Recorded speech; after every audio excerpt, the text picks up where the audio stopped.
Good afternoon and welcome to the 108th Sibley Lecture at the University of Georgia School of Law. My name is Rebecca White and I'm the Dean of the Law School. The lengthy and distinguished history of the Sibley Lecture series stretches back 5 decades. The first Sibley Lecture was delivered 50 years ago when Yale law professor Myers McDougall spoke on jurisprudence in a free society. Since that time, such well-known jurists as Chief Justice Earl Warren, Justices Harry Blackmun, Antonin Scalia, and Ruth Bader Ginsburg, California Supreme Court Chief Justice Roger Traynor, and Judge Frank Johnson have been Sibley lecturers. So too have such academics as Professors Charles Allen Wright, H.L.A. Hart, Grant Gilmore, Stanley Fish, Akhil Amar, and Gerald Gunther. Former President Jimmy Carter has been a Sibley lecturer, as has Rex Lee and Wade McCree, each of whom was Solicitor General of the United States at the time of his talk. The Sibley Lecture Series is underwritten by the Loredens Foundation of Atlanta, now headed by Robert Edge, a senior partner in the firm of Austin and Byrd. The Loredens Foundation has been a generous supporter of the law school and its educational programs for many years. Since the establishment of the Sibley Lecture Series, the Foundation has contributed over $1 million to our school, and we're extremely grateful to the Foundation for its support of and confidence in the law school. The Sibley Lecture honors the memory of John A. Sibley, a member of the law school's class of 1911, who was very prominent and successful in both law and banking. He was the longtime general counsel to Coca-Cola and represented it in very important trademark litigation in the 1930s. For many years, he chaired the board of the Trust Company of Atlanta, and he was a senior partner in the Atlanta law firm of King & Spalding. Mr. Sibley, whose portrait hangs in the law school, was also influential in public and civic affairs.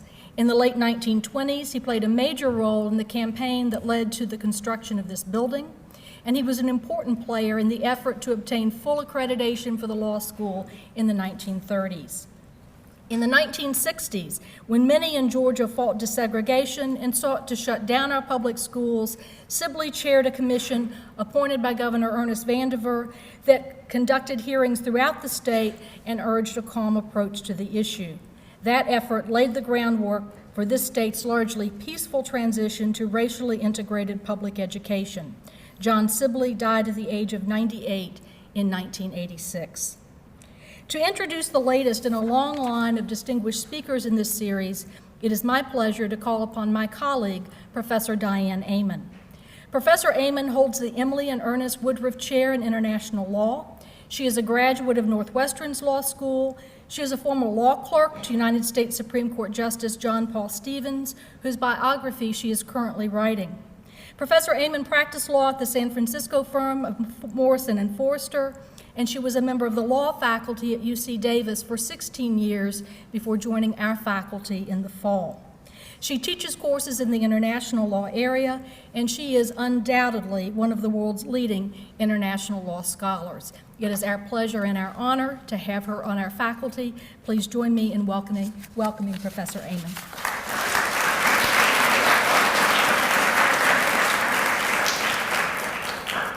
Thank you, Dean White, and thank you all for coming. I'd like to express great thanks to Dean White and also Associate Dean Kurtz, whose idea it was to invite Judge Donoghue to this event and who has been very supportive in the planning, as well as many, many staffers, both in the law school and at the Rusk Center of the law school, who have helped in many different ways.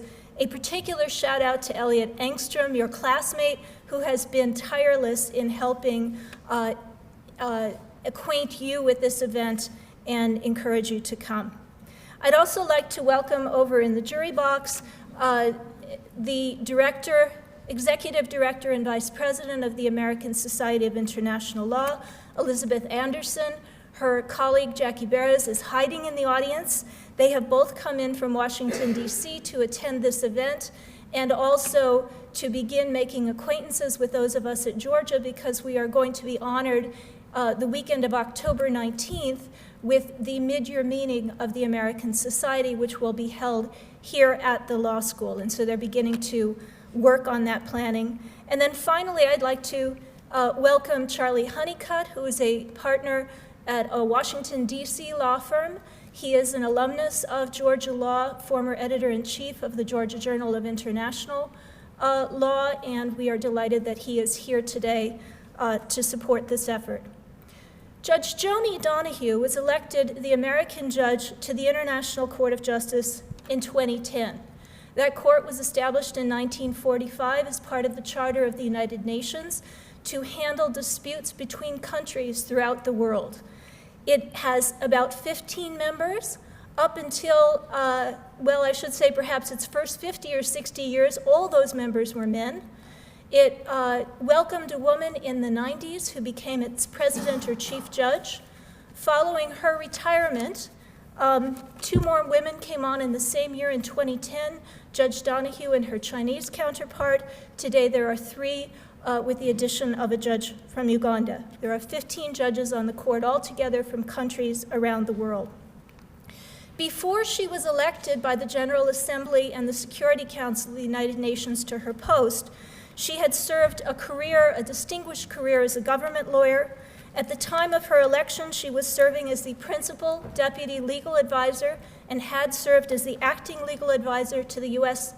Department of State.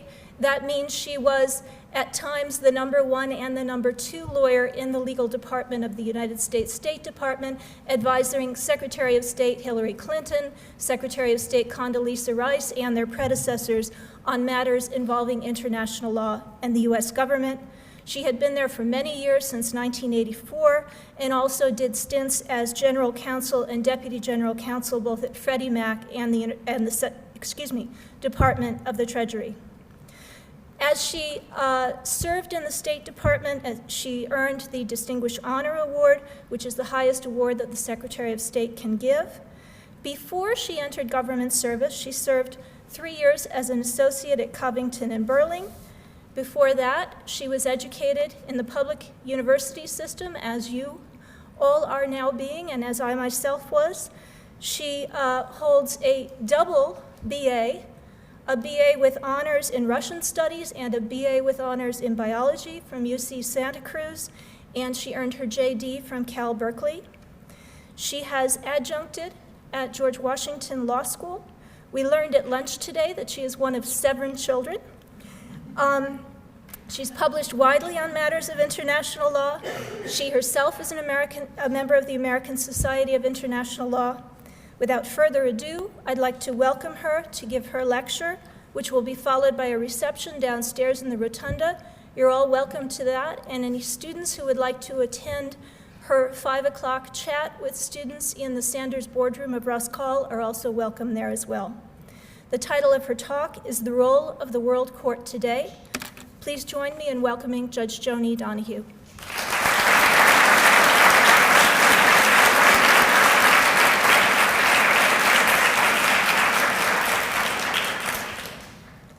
Well, thank you, Diane, for that nice introduction, and thank you very much, Dean White. My thanks to you, to Dean Kurtz, who I gather has a class right now. But I'm very grateful to the law school for inviting me here. I'm really very humbled by this opportunity. You identified a number of the people who've given this lecture in the past, and of course, Myers McDougall is a great international legal scholar. A number of the speakers who've been part of this series have come from my field, including at least one former member of the International Court of Justice, Judge Jessup. So thank you so much to you and to the law school. Thank you, Charlie, for coming from Washington for this. Thank you, Betsy, likewise. I hope that students will take the opportunity to learn what the American Society of International Law has to offer you, because it is a great way for you to get further engaged in the field, even when you're not in Washington or in the cities where so much of international law happens. Well, I thanked Professor Amon for her introduction, and I won't tell my mother that she added 2 children, because I do think that my mother feels that 5 was quite enough. But I also noticed that she didn't mention anything about my artistic talents, and the reason for that is I don't have any. And I wish I did, because when I talk about international law, if I had been, say, a sculptor or an artist, My paintings would be up on the wall, or my sculptures would be in the room. I'd be sipping a glass of wine, we'd be walking around, and that would be all I had to do. But I can't, because international law is not a completed work. It's a dynamic process. It's always in motion and always changing. And I'd ask you to keep that in mind as we talk about the topic today, which is the World Court, the International Court of Justice. I'm not going to try today to sell you on a specific vision of the World Court, I'm not going to advocate a particular idea about exactly what it is or what it does. What I want to do instead is I want to assume that maybe you don't know that much about the court when you came into this room. Some of you probably do know a lot, some of you know less. But I want to leave you with enough information about the court that you can start to develop your own ideas about what you think about this court, about international law more generally, and about international adjudication. So with that objective in mind, I am going to borrow an idea from a movie. It's a 2004 movie that was called A Day Without a Mexican. And the idea of the filmmaker was that he was somebody who wanted to call attention to the important role played in our country by immigrants, especially those of Hispanic origin. So his device was a movie in which the city of Los Angeles wakes up one day and all the people who are of Mexican or other Hispanic origin have vanished. So of course what that then does is you've got these characters running around in the movie, and one person's gardener doesn't show up, and the next person goes to have surgery, and the surgeon's not there. And eventually, of course, they have all kinds of problems, the goal of which is to cause the reader, the viewer, to reflect on, well, what would it be like if all of these people disappeared? So what I'd like to do is work with you through a sort of similar thought experiment today and ask ourselves, what would it be like if there were no world court? Would it matter? Would it change? I can't show you a movie. I didn't bring you a movie, but I did bring a few slides. So here we are, the World Court, sitting in the room where we hold our hearings in the Peace Palace in the Netherlands, way back there in the back. There are 15 judges on our court. So you can look at that. That's option one. Option two, we're gone. No court. And so keep that in mind, and maybe I won't leave us on that slide for the whole. Okay, let's move up to that slide. So to get us started, I'm going to just begin with the briefest overview of the history of the World Court and a little bit of information about the kind of cases we hear and some examples from our recent cases. And then we'll talk about the developments in international law and institutions more generally since the idea of a World Court originally emerged. And that should put us in a position to develop some observations about the contribution that's made by the World Court these days. So the world's shortest history of international adjudication goes like this. There have been nation states for many centuries, but it wasn't until about 1900 that there started to be serious discussions about the idea of a world court within the United States and within Europe. Before that time, there had been a few situations in which two states got together and asked an arbitrator to decide a specific dispute between those states. But in general, disputes were resolved just between the states themselves or not resolved at all. So this led to the first Hague Peace Conference in 1899. The primary impetus for the idea of a world court at that time was the peace movement, and in particular, the idea that if states could go to court to settle their disputes, they wouldn't go to war with each other. Now, obviously, that idea, taken to its full extent, does seem quite utopian, and certainly there have been plenty of wars since that time. But the fundamental notion of a world court is as part of a system of the peaceful settlement of disputes in the alternative to going to war. The initiative that took form at the Hague Conference in 1899 eventually led to the creation of the Permanent Court of International Justice, the PCIJ, in 1920. That was established under the League of Nations and housed in the Peace Palace in The Hague, which is the seat of government of the Netherlands. That's the Peace Palace where we sit. You saw earlier the picture of the inside of the building where we sit. And particularly for those of you who have been to the Netherlands, it's probably quite striking that this is a very grand building.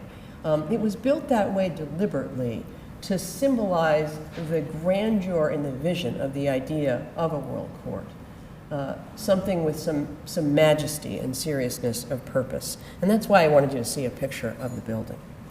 In 1945, When the UN was established, the Permanent Court of International Justice was dissolved, and the current World Court, the International Court of Justice, was established as the principal judicial organ of the United Nations. Now, both of the courts are called the World Court, and there's a lot of continuity in terms of jurisprudence and procedure from the first to the second.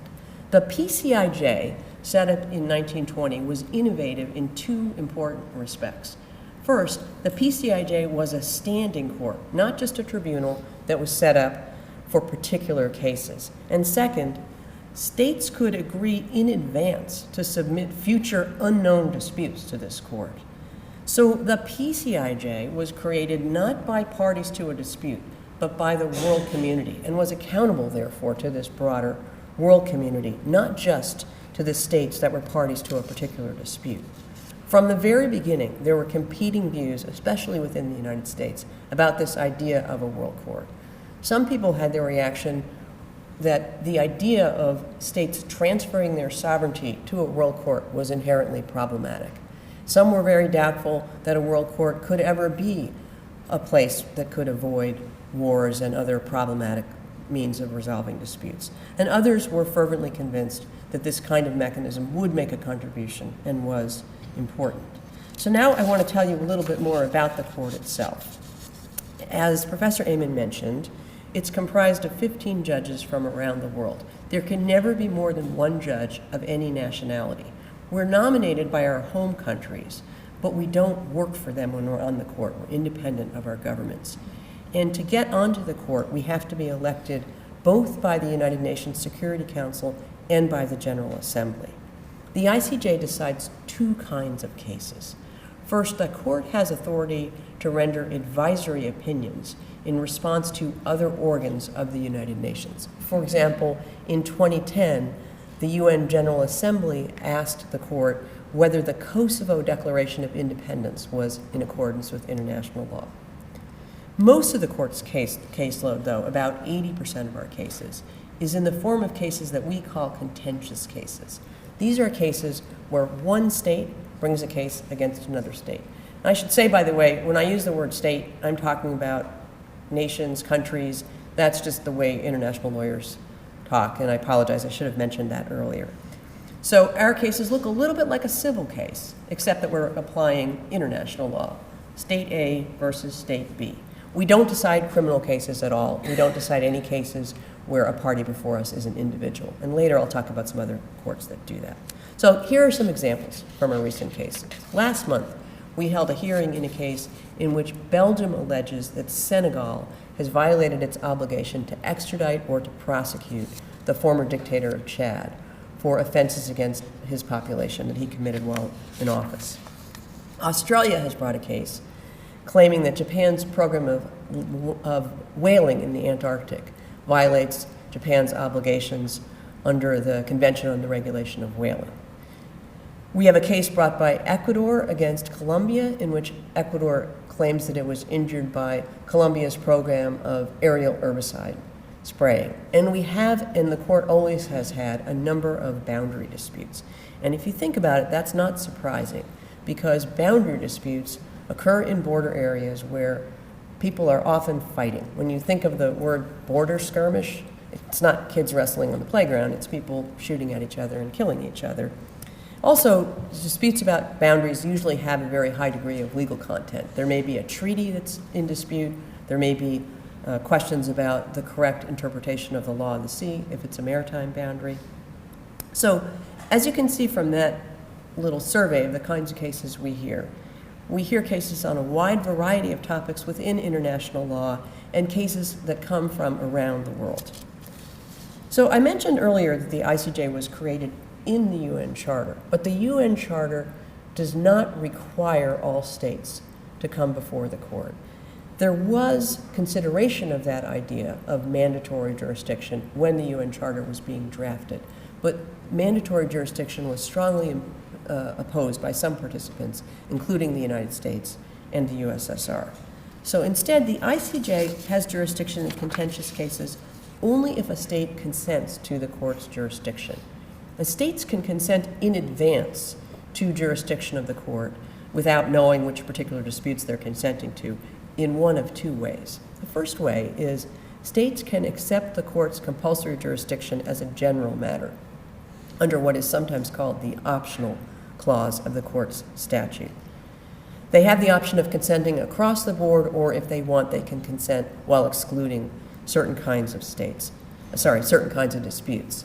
At the moment, there are 67 states that have consented to the court's jurisdiction in that way, so only about a third of states in the world have done that. The United States accepted the court's compulsory jurisdiction when the court was first established in 1946, but later withdrew that consent in the mid-1980s, citing its dissatisfaction with the court's handling of a case that Nicaragua brought against the United States. The second way that states can consent in advance to the court's jurisdiction is in a provision of a treaty known as a compromissory clause. In many treaties, say a treaty on environment or a treaty on human rights, in many treaties, at the very end of the treaty, there is a clause called a compromissory clause in which the parties specify the mechanisms that they will resort to if there's a dispute between the parties about the interpretation or application of that particular treaty. And so some of those compromissory clauses either provide for the option of dispute resolution in the ICJ or require it. When the United States took Iran to the International Court of Justice in the 1970s as a result of Iran holding U.S. diplomats hostage, it was a number of those compromissory clauses of treaties that the United States relied on in order for the court to have jurisdiction over Iran.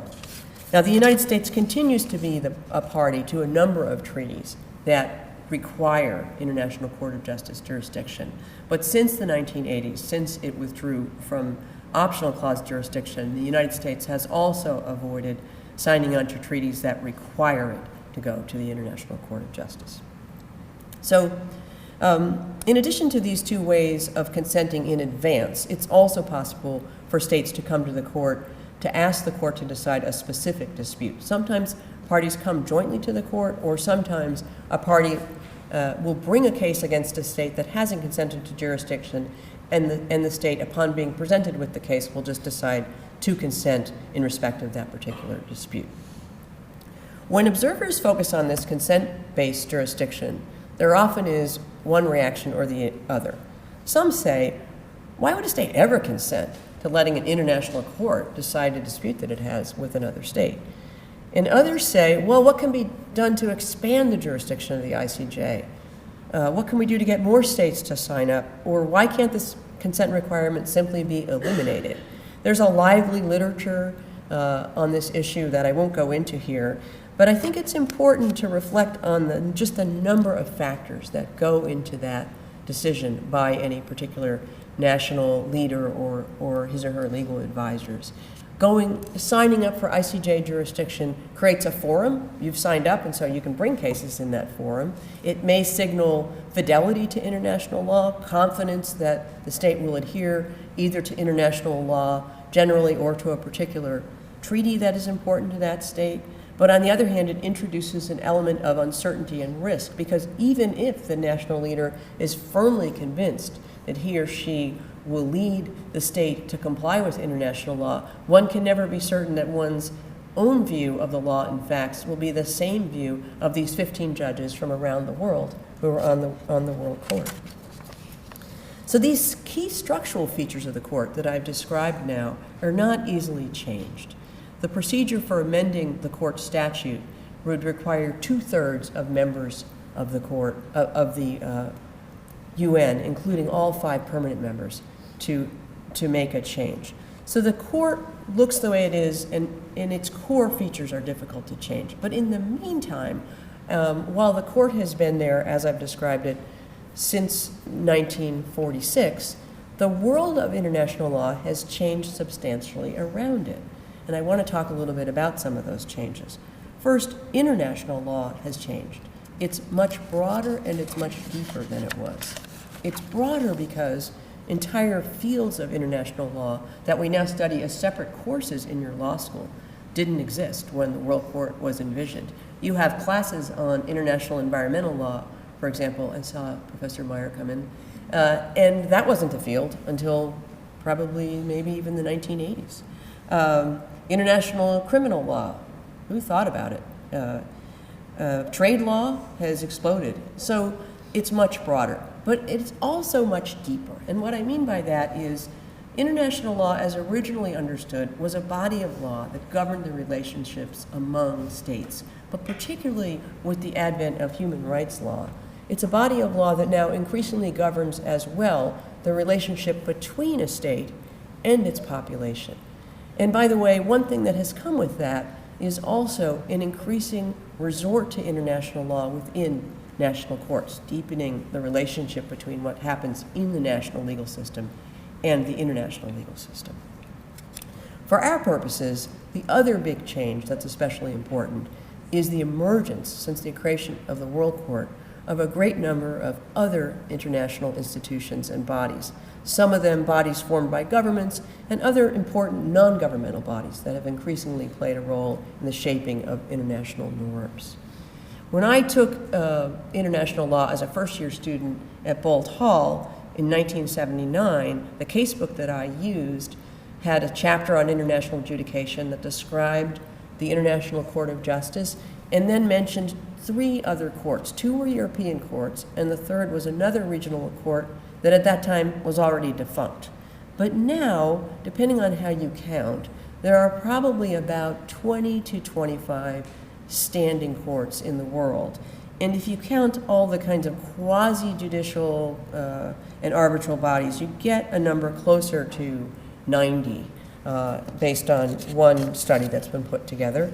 So what are all these other courts? Well, first, there are international criminal courts. Most of these are based in The Hague, and they include the International Criminal Court, the International Tribunal for the former Yugoslavia, the Special Court for Sierra Leone, and the Special Court for Lebanon. In addition, there is the International Tribunal for Rwanda, which is based in Africa. In these courts, you have a prosecutor bringing a case against an individual defendant. So very different from our court, where you have a state bringing a case against another state. Then there are other courts that look like our court in the sense that they decide cases brought by one state against another, except that all of those courts are specialized by region, by topic, or by both. A couple of prime examples there of specialized courts are the dispute settlement body of the World Trade Organization and the International Tribunal for the Law of the Sea, located in Hamburg, Germany. There's another important category of courts, which are those in which individuals bring cases against states, and the most notable among those are the European Court of Human Rights and the Inter-American Court of Human Rights. Finally, investors can bring cases against the states in which they are investing, usually under bilateral investment treaties, in various kinds of tribunals that provide for what's called investor-state arbitration. In addition to all these, which look more or less like courts in one way or another, there are also all kinds of quasi-adjudicatory bodies that have been set up, especially in the field of environment and human rights law. So what you see is, since the idea of a world court first emerged, the international community has moved from the idea of setting up one world court as a place to address disputes arising under international law to what really has become a menu of dispute settlement and dispute resolution options. And you might think that with all these other bodies out there, they've probably crowded out the ICJ, and maybe the ICJ's docket has gotten smaller. But what's really interesting is, at the same time that all these other bodies have been developing, growing, maybe even exploding, actually the ICJ's docket has gotten more interesting. It's gotten broader in its content. The cases have grown in number. It's really quite interesting to see that. And in fact, also, the number of cases that the number of states that have accepted the court's jurisdiction is also not static. For example, last year, the President of Ireland came to visit our court to tell us that her state had accepted the court's compulsory jurisdiction. So now, taking into account the kinds of cases that our court decides and the existence of all these other newer courts and institutions, let's go back to my thought experiment. What if there were no ICJ? Now that I've described these other courts to you, you might be thinking, well, those other courts are there, and if all the Mexicans in Los Angeles disappeared, wouldn't somebody else take their jobs? And in the same way, if the ICJ didn't disappear, wouldn't these courts just fill the gap? So to look at that, I think we need to have a little bit more of an appreciation of the role that the ICJ plays in this amalgam of mechanisms for resolving international disputes. So to do that, I want to spend a little bit of time talking about the two roles that are typically described as the roles of the World Court. The first of those is the one that most immediately would come to your minds, which is it's a court that settles a specific legal dispute between two states. And the second is the role that the court plays in clarifying and filling out the content of international law. On this first role, that of settling a legal dispute between two states, I'm just going to tick off some of the specific features of ICJ decision making. The court renders a legal decision. If there's not a legal dispute between the parties, our court has no jurisdiction. The court's judgment is binding on the parties. It is not appealable. There's an expectation of compliance, both with what the court says and its remedies, and that's borne out by the track record of compliance to date, although there are some situations also of non-compliance. The resolution of a dispute in the ICJ is highly structured. It's a very formal court, and it can also be quite slow. So that is attractive in some situations as sort of a cooling off and not in others. You might be interested to know, by the way, that often in our cases, not only does the respondent party want to move slowly, which is quite common, but often the party that initiated the case is also not eager to rush to conclusion for whatever reasons govern their thinking inside of their national systems. Adjudication in the ICJ is public, and that differentiates it from some forms of arbitration, which are often private at the request of the parties. So in light of all these features of the ICJ in particular, I don't think it would be too hard for me to make a case that you can't find any institution among those that I described before that would precisely replicate what the ICJ does. But that's not what I want to leave with you as the point about this role of settling disputes. What I want to focus on instead is the fact that the features that I just described all look like they fit within basically a tripartite relationship. You've got court, state A, and state B. Now I want to back out of the peace palace and look more broadly at the role of the International Court of Justice in settling disputes. And I say that because I think that when people talk about what happens after the ICJ renders a judgment, the question is often framed in terms of compliance. People often ask, what happens after an ICJ rendered a judgment? Did the losing state comply or not? In a sort of binary way.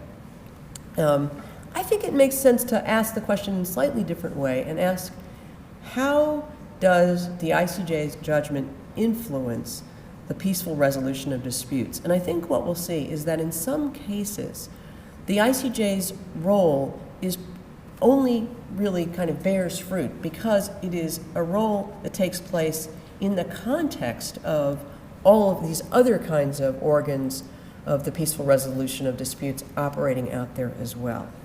And to illustrate that, I'm going to use one case as an example. I'm going to talk about a case that the ICJ decided in 2002. It was a case in which the court settled the maritime boundary and land boundary between Nigeria and Cameroon.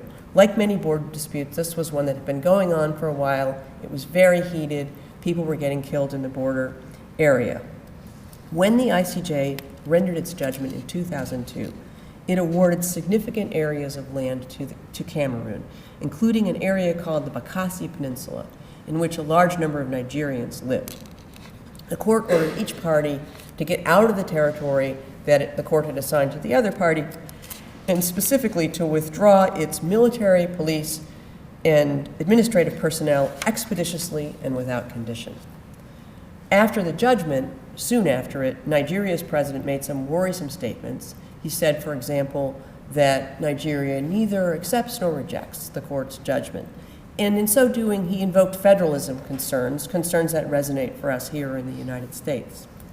2 years after the judgment, one study of compliance with ICJ decisions declined to put this case in the compliance category because as of that time, Nigeria still had not relinquished control of territory, including the Bakassi Peninsula.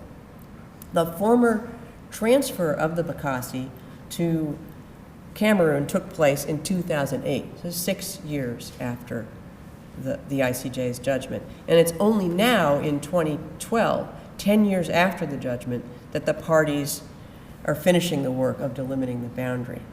So some would look at this and say, well, that's obviously noncompliance with an order to withdraw expeditiously, or at least it's a disappointing story of very slow compliance. But I want to tell the story in a slightly different way, by broadening the lens from that compliance question to the question about the role of institutions. So even before the ICJ had rendered its decision, the UN Secretary General called together the heads of state of the two countries to try to encourage them to organize a commission to implement the judgment that was coming down the pike before they knew even what it would say. And that then led the parties to set up a mixed commission with participants from the two parties and with active engagement from a representative of the Secretary General. Then that led to the development of a series of bilateral agreements that set, for example, a timetable for the turnover to Cameroon and included pledges by Cameroon to treat Nigerians fairly. The parties agreed to detailed monitoring mechanisms, and the various stages of the transition to Cameroon sovereignty proceeded slowly, but they proceeded peacefully. So to me, this isn't a disappointing story about non-compliance or slow compliance, but rather it's an encouraging story about the interlinkages among the international processes and institutions that all have the common goal of peaceful resolution of disputes, but that are all linked together at most in a very, if you would, chaotic way. So keeping in mind this broader conception of the court's first role, resolving a particular dispute, now I want to talk about the second role, that of clarifying and developing substantive international law. This function of the court is one of the most important consequences of the move from ad hoc arbitration accountable to the parties to a world court accountable to the world community. It is also, I think, the most sensitive and most controversial part of the court's role. International law, like domestic law, is not always precise and clear, so inevitably the court has to elaborate and interpret as it's working through its cases. And in many of our cases, we on the court face delicate questions about whether to address issues narrowly or broadly, much as one sees in our national court decisions that a court will say, we need not decide this issue or that issue. There's an element of discretion in those judgments that a court makes, and they're quite important in terms of the outcome of a decision and the extent to which it reaches beyond the particular dispute before the court. These are all factors that influence the way that members of the world community view the world court. So the jurisprudence of the ICJ doesn't bind anyone other than the parties to the case. And in fact, our court is not bound by its own precedents in the way that a common law court is. But the impact within the community of international lawyers is nonetheless very significant. And reactions to that jurisprudence are quite variable, as you would expect. Those who dislike a particular result in a case or the approaches of the court more generally often seek to discredit the judgments of the court. For example, within the US, there's a strain of scholarship that paints our court unfavorably, arguing, for example, that our judgments are the product of national biases of judges. In many cases, however, the reaction to our court is quite the opposite, and the fact that we were chosen by the UN Security Council and General Assembly imbues us with an aura of special legitimacy. The law-shaping function of our court is not limited precisely to the pronouncements in our judgments themselves. I think it also percolates in the background of many national decisions that have implications with respect to international law. The prospect of adjudication in the ICJ might deter certain national behavior, but it might also embolden a state that makes a judgment that whatever action it's considering would be upheld by the ICJ if there were a case. And I believe quite strongly that this percolation in the background pervades the international legal system well beyond disputes where the states consider it likely that the ICJ would have jurisdiction over the dispute. And the reason for that is that, especially outside the United States, when lawyers go to look at international law on a particular question, one of the first sources they go to is the International Court of Justice. And where they can't find a specific case that answers the question, they do what you're all learning to do in law school, which is attempt to extrapolate from other cases to try to figure out how they think the court might react. And that then bears on the corpus of international law as it develops around the world. Now, other international courts and tribunals also fill gaps in their work because, say, for example, the World Trade Agreement requires the World Trade Organization's dispute settlement body to fill gaps in where it's not entirely precise. But what's different for the ICJ is that we have a very open-ended substantive mandate covering the full range of international law. I want to describe one case to illustrate that. In February, we rendered a decision in a case brought by Germany against Italy. This was a case about the scope of customary international law governing foreign sovereign immunity. Foreign sovereign immunity is a doctrine that governs the question whether a foreign state can be sued in the courts of another state, whether it's immune from that suit or not. As we noted in our judgment, there are only 7 states in the world that have legislation that govern foreign sovereign immunity. The United States is one of those. So for all the other countries in the world, if a state is brought as a defendant in their courts, which by the way is quite frequent, those states will decide the answer to that question usually by looking at the content of customary international law to figure out whether they have a basis to let that case go forward. And so those courts, when they're trying to figure out whether the state is immune or not, will look as an initial reference point to our February decision, which won't answer all of their questions, but will provide a basis for them to develop their own thinking about their specific cases. So I think there, in that one case, Germany versus Italy, you see the court playing both roles very clearly, resolving the specific dispute between Germany and Italy, by the way, finding for Germany, finding that Germany was immune in Italian courts, but also making important statements not only about the content of customary international law, but also about the rules that should be followed in trying to figure out whether customary international law exists in a particular field or not. So now I hope you see a little bit more broadly what the roles are that are played by the International Court of Justice, settling specific disputes in this broader way, working with other institutions, and defining the content of international law in a way that affects the world community more generally. So I hope you see that that's not as simple as just asking whether there's another court that could handle a specific kind of dispute. I think it's the combination of all of these functions within the ICJ, within a body that has this global remit, that has the standing associated with the United Nations, that makes the ICJ such a potent force. Now, I picked the word potent deliberately there because a medicine can be potent, but so can a poison. And so what we see is that those who are assessing the ICJ will frequently seem to put the ICJ in one of those categories or the other, the medicine category or the poison category. For example, one US law professor published an article recently called "The Decline of the ICJ," seeking to show that the ICJ was unimportant and declining, which I would say does not strike me when I'm in my office working on Saturdays to keep up with our workload.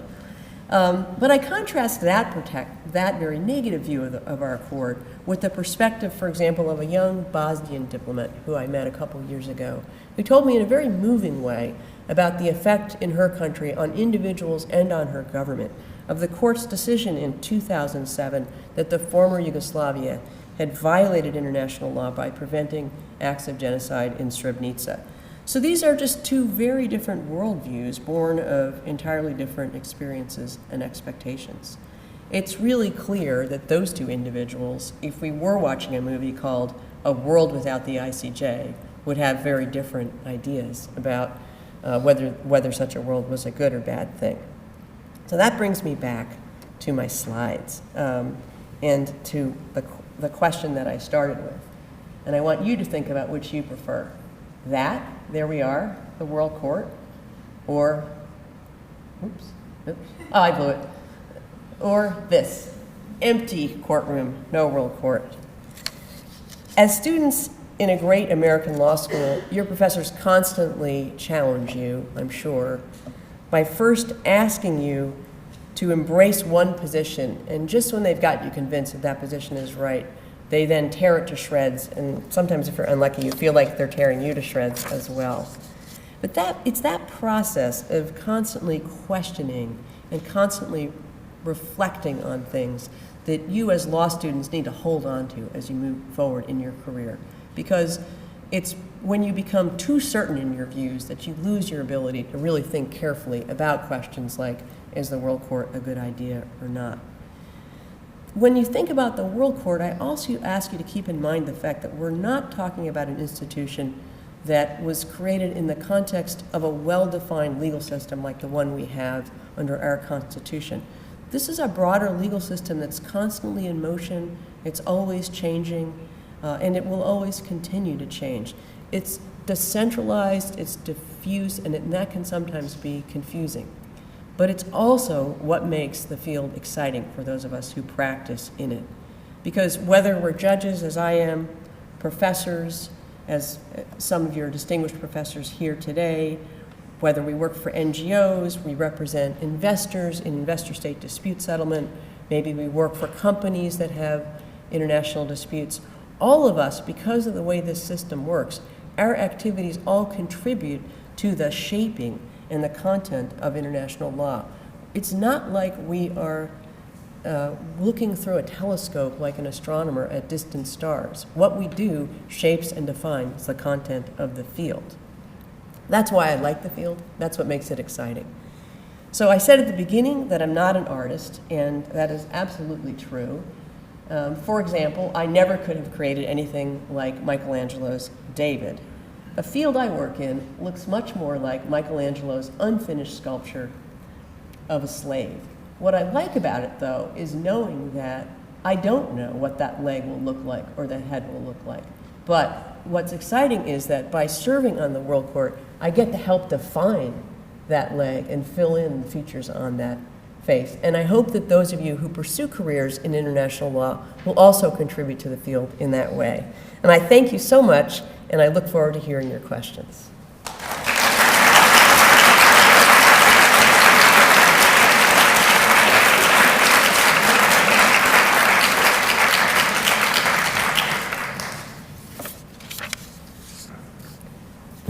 I'll just ask you to put your hands up if you want to ask questions, unless there's a different way to do it. Please. What has been your hardest case so far? The question was, what has been my hardest case so far? So I can't really answer that because our deliberations are, of course, sensitive. But I'll answer it in a more general way. It is really, really hard to sit in a room of 15 people from 15 different countries and talk about one legal question and find a common basis of understanding. People always think it's about nationality, and it's not about nationality. It's not that we're sitting there saying, well, Brazil thinks this or the United States thinks that. It's simply that our experiences and our training are quite different.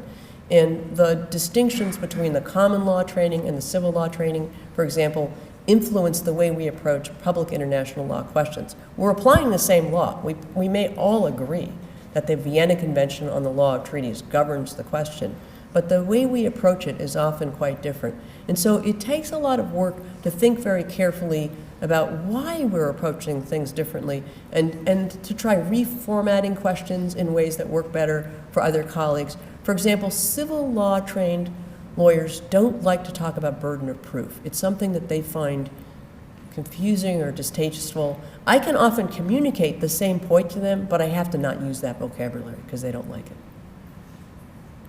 Yes?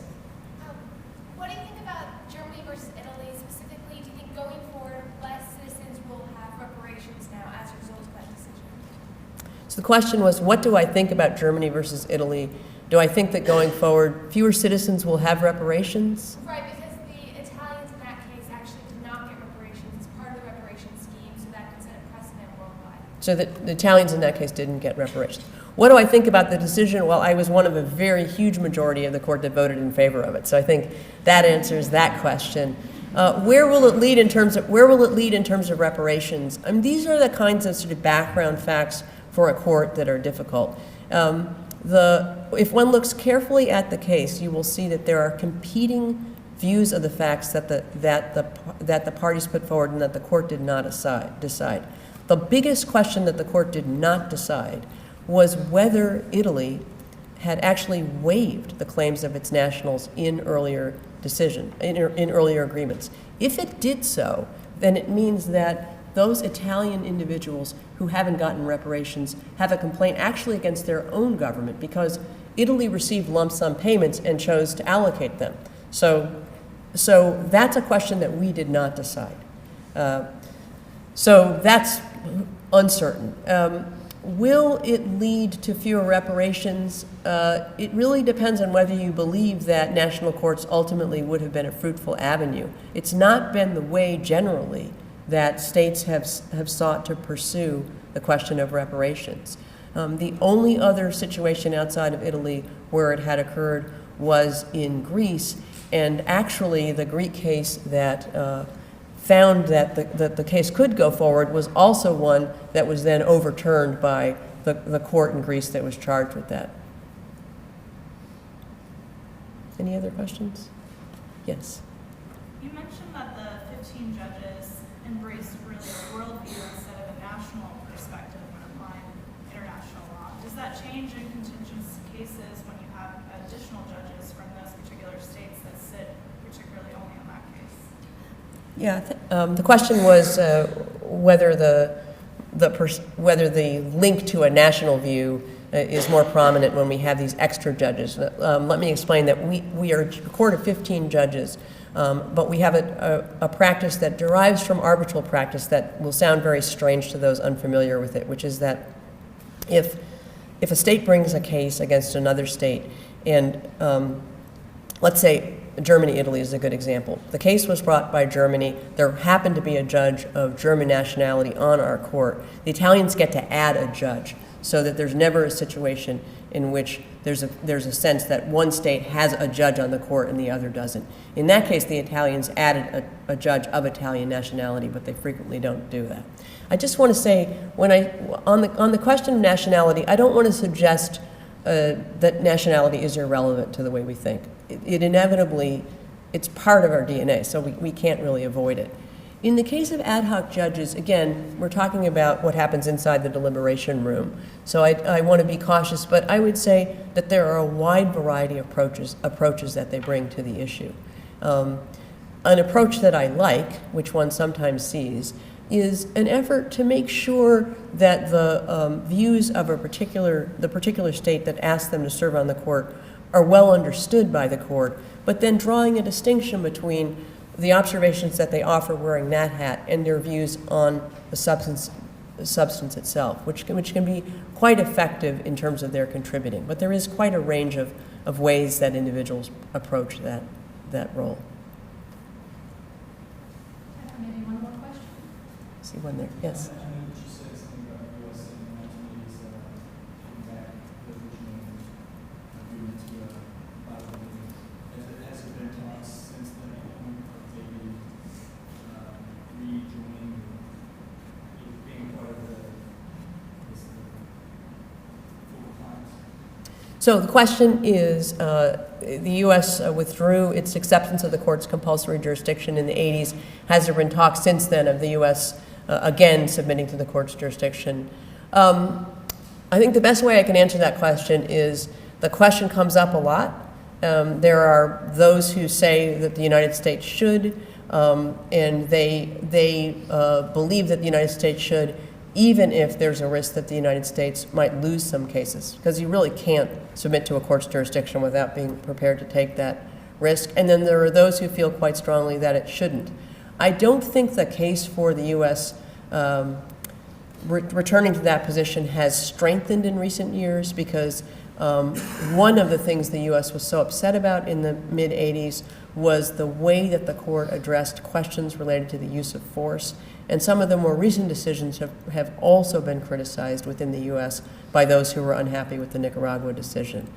So I think it would be something of an uphill battle. Now, obviously, for me as a judge, this isn't a question that I have any role in at all. So I'm just offering you my guess.